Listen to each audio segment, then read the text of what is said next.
Mahesh fans ఊపిరి పీల్చుకోండి. SSME 29 title and glimpse కి date fix. దిమ్మ తిరిగే ప్లాన్తో బాబు జక్కన్నల ప్లాన్ అదిరిందిగా. ఇంతకీ SSME 29 టైటిల్ అండ్ గ్లిమ్స్ వచ్చేది ఎప్పుడు?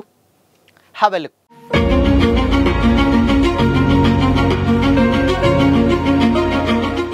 Hi hello, welcome to Disha TV. Super star Mahesh Babu దర్శకధీరుడు రాజమౌళి కాంబోలో రాబోయే pan world high action thriller SSME 29 కోసం ప్రపంచమంతా ఎంతో ఈగర్గా వెయిట్ చేస్తున్న సంగతి తెలిసిందే. ఇప్పటికే ప్రీ లుక్తో పాటు గ్లోబల్ ట్రాటర్ అంటూ బిగ్ అప్డేట్ ఇచ్చారు జక్కన్న. నవంబర్లో first look title glimpse release చేస్తున్నట్లు కూడా తెలుస్తుండగా భారీ హైప్ క్రియేట్ అయింది.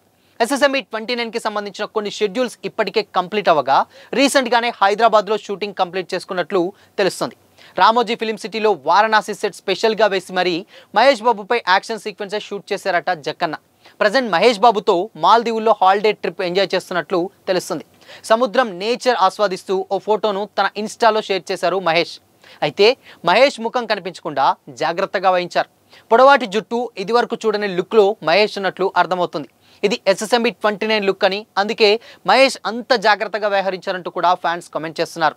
అన్నా కొంచెం ఫేస్ రివీల్ చేయొచ్చు కదా, సింహం సింగిల్గానే వస్తుందంటూ ఫన్నీ కామెంట్స్ చేస్తున్నారు. అయితే ఇంతకుముందు కూడా మహేష్ బాబు లుక్స్ చాలా వరకు సోషల్ మీడియాలో వైరల్ అవ్వగా ఈ బ్యాక్ లుక్ మాత్రం స్పెషల్ అనేలా ఉంది.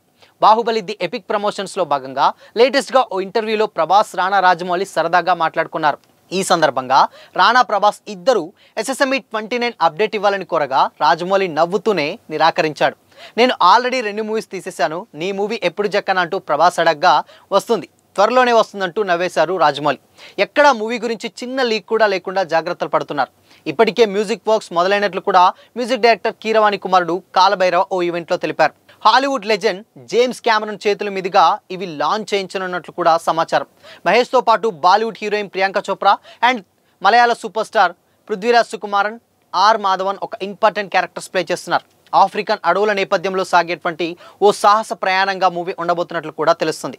రాజమౌళి మహేష్ కాంబోలో రాబోతున్నటువంటి ఈ మూవీకి ఇంకా పేరు పెట్టని సినిమాని SSME 29 అని, గ్లోబ్ ట్రాటింగ్ అని కూడా రకరకాలుగా ఇలా పిలుచుకుంటున్నారు ఫ్యాన్స్. అయితే ఈ సినిమాకు సంబంధించినటువంటి పూజ కార్యక్రమం కూడా చాలా సీక్రెట్గా జరిపించారు రాజమౌళి. హైదరాబాద్ అల్యూమినియం ఫ్యాక్టరీలో వేసినటువంటి సెట్లో చాలా సీక్రెట్గా అండ్ పకడ్బందీగా ఓపెనింగ్ జరిపి ఆ రోజు నుంచే కొన్నాళ్ళ పాటు షూటింగ్ కూడా జరిపారు. లేటెస్ట్గా ఒక షెడ్యూల్ షూటింగ్ కూడా కోసం కెన్యా కూడా వెళ్ళొచ్చింది మూవీ టీం. ఇప్పుడు ఇక్కడ ఇంకొక విషయం ఏంటంటే, నవంబర్ 15వ తేదీన హైదరాబాద్ వేదికగా ఈ సినిమాకు సంబంధించి ఒక పెద్ద ఈవెంట్ నిర్వహిస్తున్నారు రాజమౌళి.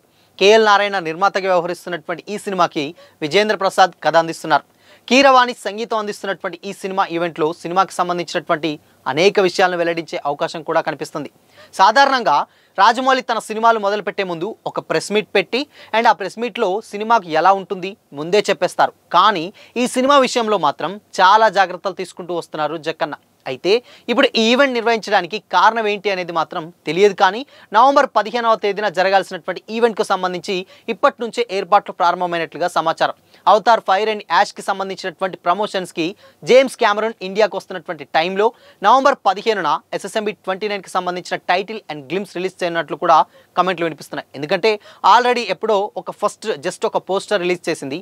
ఆ పోస్టర్ రిలీజ్ మూవీ టీం. ఆ పోస్టర్లో మహేష్ బాబు నందికి సంబంధించి త్రిశూలం, ఢమరుకం ఇలా రకరకాలైనటువంటి ఒకే పిక్లో చాలా వేరియేషన్ చూపించాడు. అయితే ఈ సినిమా సైన్స్ ఫిక్షన్ అండ్ దాని తర్వాత పురాణాలు అండ్ దాని తర్వాత ఇతిహాసాలకు సంబంధించినటువంటి సినిమాగా కంప్లీట్గా అయితే అర్థమవుతుంది. ఇక టైటిల్ విషయానికి వచ్చినట్లయితే టైటిల్ డెఫినెట్గా వారణాసి అని ఒక టైటిల్ అనుకుంటున్నట్లయితే తెలుస్తుంది. బట్ ఆ టైటిల్ ఇండియాలో చాలా మందికి తెలుసు. బట్ అలాంటి టైటిల్ని తెలుగు నుంచి ఓన్లీ తెలుగు టైటిల్ని డెఫినెట్గా హాలీవుడ్కి రేంజ్కి తీసుకెళ్లేటువంటి one and only director Rajamouli అని కూడా చాలామంది కామెంట్స్ అయితే చేశారు.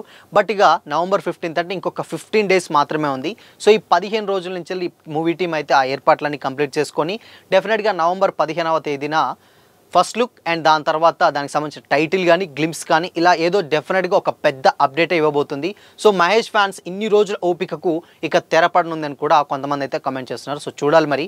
డెఫినెట్గా దాంట్లో ఇన్ కేస్ ఇంకా ఎలాంటి సర్ప్రైజ్ ఉండబోతున్నాయి అండ్ చాలా ఈవెంట్లో డెఫినెట్గా మూవీ ఎలా ఉండబోతుంది అండ్ సైన్స్ ఫిక్షన్, దాని తర్వాత పురాణాలు, దాని తర్వాత భగవద్గీత ఇలా చాలా రకాలైనటువంటి లీడ్ అయితే ఇచ్చారు. ఎస్పెషల్లీ జక్కన్న ఆల్రెడీ ఫస్ట్ వదిలినటువంటి పోస్టర్లోనే చాలా విషయాలు చెప్పుకొచ్చాడు. ఫేస్ మొత్తం రివీల్ చేయకుండా జస్ట్ మెడలో ఉన్నటువంటి లాకెట్ ఏదైతే ఉందో ఆ లాకెట్లో రకరకాలైనటువంటి వేరియేషన్స్ అయితే మనకు కనిపిస్తున్నాయి. సో చూడాలి మరి ఎందుకు ఫస్టే అలాంటి ఒక లుక్ రిలీజ్ చేసినట్టే డెఫినెట్గా కొంతమంది ఈగర్గా వెయిట్ చేస్తున్నారు. ఇన్ కేస్ ఇది పురాణాలకు సంబంధించిన మూవీ అంటారు, సైన్స్ ఫిక్షన్ అంటున్నారు, అడ్వాన్స్ టెక్నాలజీకి సంబంధించింది అంటారు, 2050లో ఎలా ఉండబోతుందో అలా అంటారు, అండ్ కల్కిలో ఏ విధంగా అయితే మనం పాస్ట్ అండ్ ప్రజెంట్కి సంబంధించినటువంటి చూసామో అలాంటి ఒక స్టోరీ అంటున్నారు. సో రకరకాలైనటువంటి స్టోరీస్ అయితే వినిపిస్తున్నాయి. బట్ ఈ సినిమా మాత్రం డెఫినెట్గా ఒక కౌబాయ్ లాంటి క్యారెక్టర్ అయితే అర్థమవుతుంది. ఎందుకంటే ఇది ఆఫ్రికా అడవులు, దాని తర్వాత డెఫినెట్గా మహేష్ బాబు దాంట్లో ఒక టూరిస్ట్, దాంట్లో భాగంగానే అన్ని దేశాలు తిరుగుతున్నటువంటి ఒక క్యారెక్టర్. దాంట్లో మహేష్ బాబు ఎదుర్కొన్నటువంటి సవాళ్ళు ఏంటి, ఆయనకు ఎదురైనటువంటి బాధ్యతలు ఏంటి, సినిమాలో ఇలా ఈ జోనర్లో అయితే ఉన్నట్లయితే తెలుస్తుంది. ఎస్పెషల్లీ సెకండ్ హాఫ్ చాలా జాగ్రత్తలు తీసుకుంటారు. ఇక ఫస్ట్ హాఫ్ అయిపోయిన తర్వాత ఇంటర్వెల్ బ్యాక్గ్రాఫ్లో వచ్చేటువంటి ఒకే ఒక్క ఫైట్ సీక్వెన్సెస్ కోసం ఏకంగా ఒక 100 కోట్లు ఖర్చు పెట్టి అయితే జక్కన్న ఫైట్ సీక్వెన్సెస్ తీస్తున్నారంట. ఎందుకంటే ఆస్కార్ నామినేషన్స్లో డెఫినెట్గా లాస్ట్ టైం RRRకి ఏదైతే సాంగ్స్ వచ్చిందో ఈసారి ఆస్కార్ కేటగిరీలో ఒక కొత్త కేటగిరీ చేర్చడం జరిగింది, అదే స్టంట్ విధానం. సో స్టంట్ సంబంధించినటువంటి దీనికి సంబంధించిన సినిమాలో చాలా ఎక్కువగా ఉన్నాయి. బట్ లాస్ట్ టైం ఆ కేటగిరీ లేదు కాబట్టి ఇప్పుడు యాడ్ చేశారు కాబట్టి ఆ కేటగిరీలో ఒక 2 అవార్డ్స్, అది కూడా ఆస్కార్ అవార్డ్స్ వస్తాయని కూడా చాలామంది ఫ్యాన్స్ గట్టిగా నమ్ముతున్నారు. అందుకోసమే జక్కన్న ఫైట్ సీక్వెన్సెస్ కోసం కొంచెం ఎక్కువగా ఫోకస్ పెడుతున్నట్లు కూడా తెలుస్తుంది. సో చూడాలి మరి. ఇన్ కేస్ వీటన్నిటికీ మనకు ఒక డౌట్ క్లియర్ అండ్ దాని తర్వాత సినిమా ఎలా ఉండబోతుంది అండ్ మహేష్ లుక్స్ ఎలా ఉన్నాయి, టైటిల్ ఏంటి అనేది తెలియాలంటే డెఫినెట్గా ఇంకొక 15 డేస్ వెయిట్ చేస్తే ఆ డౌట్లన్నీ కూడా క్లియర్ అయిపోతాయి. సో మరి SSMB 29 పై మీ ఒపీనియన్ ఏంటి? కామెంట్ చేయండి.